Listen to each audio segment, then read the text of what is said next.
Mari saudara-saudara kita melanjutkan pemahaman Alkitab kita. Kita sudah sampai di kitab Kejadian. Hari ini kita akan membahas kitab Kejadian pasal 9 ayat 1 sampai dengan ayat yang ke-7. Saya harap saudara-saudara tetap mengikuti pemahaman Alkitab ini. Kalaupun mungkin sakit ya atau saat ini berhalangan, tetapi tetap semangat, tetap mengikuti pemahaman Alkitab. Saya akan bacakan saudara-saudara Kejadian pasal 9 ayat 1 sampai dengan ayat yang ke-7. Lalu Allah memberkati Nuh dan anak-anaknya serta berfirman kepada mereka, beranak cuculah dan bertambah banyaklah serta penuhilah bumi. Akan takut dan akan gentar kepadamu segala binatang di bumi dan segala burung di udara, segala yang bergerak di muka bumi dan segala ikan di laut. Ke dalam tanganmu lah semuanya itu diserahkan. Segala yang bergerak yang hidup akan menjadi makananmu. Aku telah memberikan semuanya itu kepadamu, seperti juga tumbuh-tumbuhan hijau. Hanya daging yang masih ada nyawanya, yakni darahnya, janganlah kamu makan. Tetapi mengenai darah kamu, yaitu nyawa kamu, aku akan menuntut balasnya. Dari segala binatang aku akan menuntutnya, dan dari setiap manusia aku akan menuntut nyawa sesama manusia. Siapa yang menumpahkan darah manusia, darahnya akan tertumpah oleh manusia. Sebab Allah membuat manusia itu menurut gambarnya sendiri. Dan kamu beranak cuculah dan bertambah banyak, sehingga tak terbilang jumlahmu di atas bumi. Ya, bertambah banyaklah di atasnya.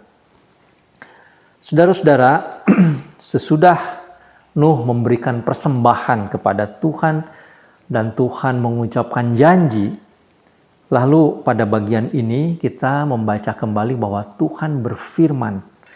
Dan saudara-saudara, kalau kita memeriksa isi dari firman Tuhan yang disampaikan pada ayat-ayat ini, ada kemiripan dengan apa yang disampaikan oleh Tuhan kepada Adam. Ketika Adam dan Hawa diberikan mandat oleh Tuhan. Jadi mandat budaya, katakanlah yang dahulu ya, diberikan kepada Adam, diulang lagi. Nah, tetapi sebelum mandat itu diberikan, juga kepada Nuh disampaikan berkat. Apa itu berkatnya? Saudara-saudara, yaitu anak cucu. Jadi saudara-saudara, ini adalah bagian yang betul-betul merupakan pengulangan atau sesuatu yang sangat mirip ya. Tuhan memberikan kepada Nuh tempat yang baru. Saya menggunakan istilah di format yang baru, tetapi esensinya tetap sama. Sebelum mandat diberikan, Tuhan memberkati, menjamin ada berkat, yaitu bahwa keluarga ini, keluarga Nuh ini akan beranak cucu, berjanji menjadi sangat banyak. Itu jaminannya. Sehingga saudara-saudara, melalui bagian ini kita sangat jelas membaca bahwa kelahiran manusia itu adalah berkat Tuhan di satu sisi. Tetapi juga penyertaan Tuhan di sisi yang lain, jaminan Tuhan di sisi yang lain bahwa manusia itu pasti akan lahir, akan mempunyai keturunan di dalam kehendak Tuhan. Jadi saudara-saudara, kelahiran itu bukan semata-mata situasi alamiah ya, atau kejadian alamiah yang memang harus begitu, bukan. Tetapi ini ada bagian dari kehendak Allah, berkat Allah, anak Allah yang berinisiasi, yang memulai, yang memang mempunyai inisiatif menginginkan supaya manusia ini berkembang menjadi banyak ya, dan Tuhan turut campur di dalam proses itu. Saudara-saudara, pada waktu itu kita tidak bisa mengenal dengan persis bagaimana proses persalinan. Ya, apakah sudah ada pengetahuan? Kemungkinan sudah ya, karena manusia sudah sangat maju pada waktu itu sebelum zaman Nuh. Jadi proses persalinan akan berjalan normal seperti yang mungkin kita lihat beberapa puluh atau ratus tahun kita baca misalkan sebelum ada model persalinan yang sangat canggih sekarang ya di rumah sakit. Nah, tetapi saudara-saudara, tetap saja proses persalinan itu berjalan normal. Artinya memang Tuhan memelihara, menginginkan. Inilah berkat Tuhan. Nah, tetapi saudara-saudara, Tuhan bukan hanya memberi berkat, tetapi juga Tuhan semacam menegakkan pemerintahan, memberikan kuasa kepada Nuh, kepada manusia, orang-orang yang percaya kepada Tuhan. Kuasa pemerintahan ini saudara-saudara disampaikan kepada Nuh, yaitu bahwa Nuh akan menjadi pemimpin di muka bumi ini. Nuh bersama keluarganya akan menjadi pemimpin yang mengolah, yang mengatur bumi ini. Dan Tuhan memberikan perasaan gentar dan takut kepada seisi makhluk, kepada binatang-binatang, kepada tumbuhan, dan pada siapapun saudara-saudara yang hidup pada waktu itu akan tunduk kepada Nuh dan keluarganya dan kepada keturunannya. Nah, ini adalah mandat budaya. Saudara-saudara, manusia diberikan kuasa untuk mendirikan semacam pemerintahan lah katakan ya. Saudara-saudara, untuk mengatur, untuk mengorganisasikan, untuk mengolah alam semesta ini demi kebaikannya dan demi kebaikan alam sendiri. Jadi bumi ini tidak dibiarkan apa adanya, saudara-saudara, dan alam mengatur, semesta ini mengatur dirinya sendiri, tidak begitu. Tuhan Allah yang menciptakan alam semesta ini memberikan kuasa, mandat kepada manusia, sehingga manusia harus mengolahnya, harus mengaturnya demi kebaikan alam dan demi kebaikan manusia. Jadi, saudara, Alkitab sangat jelas di dalam hal ini, dan isu ini isu tentang pengaturan pengolahan alam semesta ini saudara-saudara menjadi isu yang sangat ramai saat ini ya. Ada sekelompok orang yang menganggap bahwa semesta ini harus dibiarkan karena dia mempunyai kehendaknya sendiri. Itu mungkin kelompok-kelompok bukan pecinta alam, semacam kelompok yang mempunyai keyakinan bahwa alam ini ada roh yang mengatur dirinya sendiri. Tetapi situasi yang lain, sisi yang lain, saudara-saudara, manusia itu justru mengingkari kehendak Allah di dalam mengolah, sehingga manusia mengeksploitasi alam.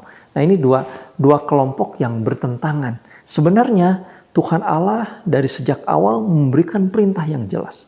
Alam semesta ini ada di bawah telapak tangan manusia karena manusia yang harus mengolahnya. Tetapi untuk kemuliaan Tuhan, untuk kebaikan alam ini, dan juga untuk kebaikan manusia dan makhluk yang ada di dalam bumi. Nah, saudara-saudara, kemudian pada bagian ini ada hal yang penting yang agak berbeda, merupakan semacam kemajuan ya, atau ada proses yang berikut dari amanat mandat yang diberikan Tuhan kepada Adam. Nah, kepada Nuh, bukan hanya Nuh itu harus mengatur alam, tetapi Nuh juga sudah diberikan peraturan, yaitu apa? Supaya manusia tidak saling membunuh, tidak saling membinasakan. Tentu ini merupakan lanjutan dari kisah Kain dan Habil. Pernah ada pengalaman Kain dan Habil. Kemudian sesudahnya manusia menjadi sangat jahat, saling membinasakan, berperang dan lain sebagainya. Itu sebabnya Tuhan sekarang menegaskan kembali ada aturan. Pemerintah yang dibangun oleh Tuhan di dalam kehendak Tuhan adalah pemerintah yang menjamin tidak boleh ada darah yang ditumpahkan. Itu di dalam ayat yang ke-6. Saudara-saudara, pemerintah mempunyai kuasa atau mempunyai wewenang. Kalau ada darah yang ditumpahkan, maka orang yang menumpahkan darah itu juga harus dibinasakan, harus dihukum. Dan sebenarnya, saudara, ini menjadi cikal bakal dari pendirian pemerintah, negara. Ya.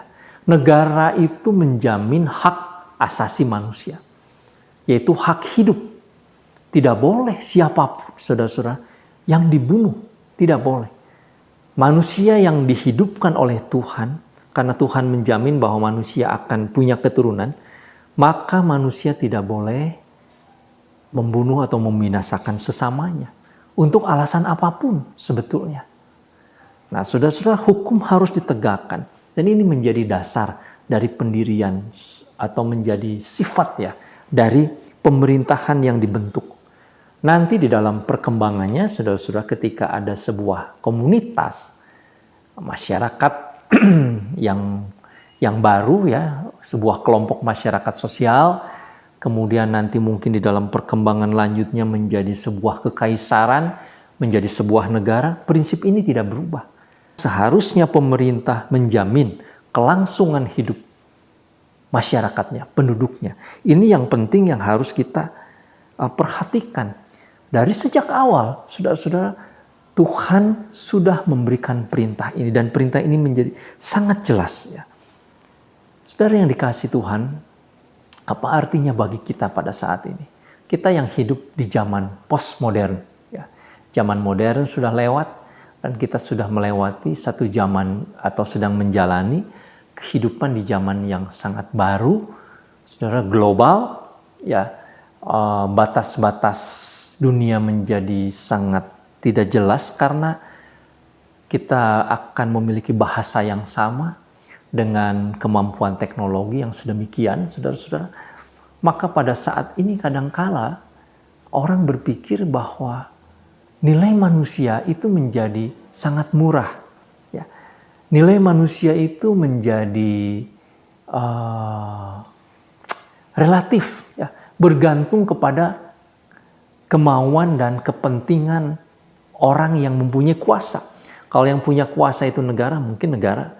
Kalau yang punya kuasa itu orang yang punya uang, barangkali mereka-mereka yang punya uang yang bisa mengatur manusia ini mau dijadikan apa. Saudara, ini adalah penentangan kepada kehendak Tuhan. Dari sejak awal, Tuhan menjamin manusia tidak boleh dibinasakan. Manusia tidak boleh saling membunuh. Sebab Tuhanlah yang meminta pertanggungan jawab kepada pemerintah. Ya, dan ini adalah hal yang sangat serius. Saudara-saudara, memang moralitas yang dibangun, ada hati nurani nanti yang dibangun, itu Tuhan sendiri yang berikan kepada manusia. Sehingga di dalam hati manusia juga ada semacam benteng ya. Ada semacam kesadaran bahwa manusia tidak boleh menyakiti sesamanya, tetapi harus mengasihi. Tentu ada. Tetapi pemerintah dihadirkan di dalam dunia ini untuk menegaskan hal itu. Dan untuk menjaga jangan sampai terjadi pembunuhan.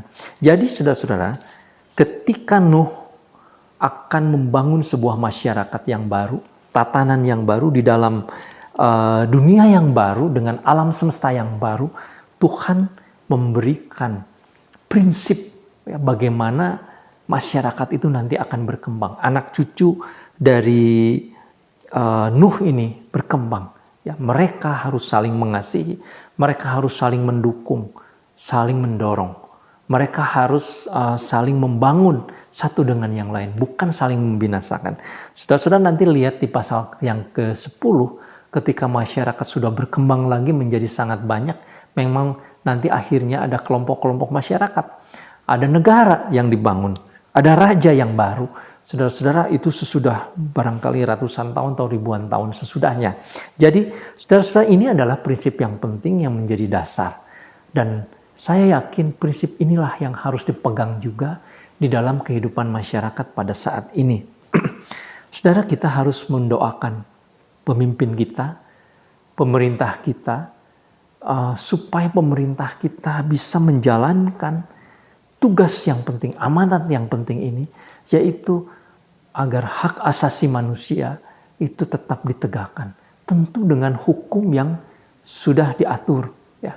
Tentu dengan hukum yang sudah ditetapkan, yang sudah menjadi paling tepat, paling cocok sesuai dengan kultur, nilai-nilai budaya dan juga agama yang ada di Indonesia. Saudara, tugas kita adalah mendukung itu, mendoakan supaya di tengah-tengah masyarakat tidak ada kekacauan. Tetapi masyarakat ini bisa bertumbuh. Sehingga amanat Tuhan, yaitu supaya alam semesta ini bisa dikelola dengan baik demi kesejahteraan masyarakat, itu bisa terjadi. Jadi kiranya saudara-saudara ini memberikan pemahaman yang jelas bagi kita. Tuhan Yesus memberkati. Mari saudara-saudara kita berdoa. Tuhan, tolonglah kami, karena bagian dari kisah Nuh ini ternyata memberikan kepada kami prinsip yang sangat jelas dalam menata masyarakat, dalam berelasi dengan alam semesta, dengan makhluk-makhluk yang lain. Kami melihat prinsip-prinsip yang jelas yang diajarkan oleh Alkitab. Tuhan tolong pemerintah negara kami dan juga pemerintah di seluruh dunia supaya sungguh-sungguh bisa melaksanakan mandat yang Tuhan berikan. Terpuji namamu Bapa, di dalam nama Tuhan Yesus kami berdoa. Amin. Terima kasih saudara-saudara, kita akan berjumpa kembali di dalam pertemuan berikut. Amin.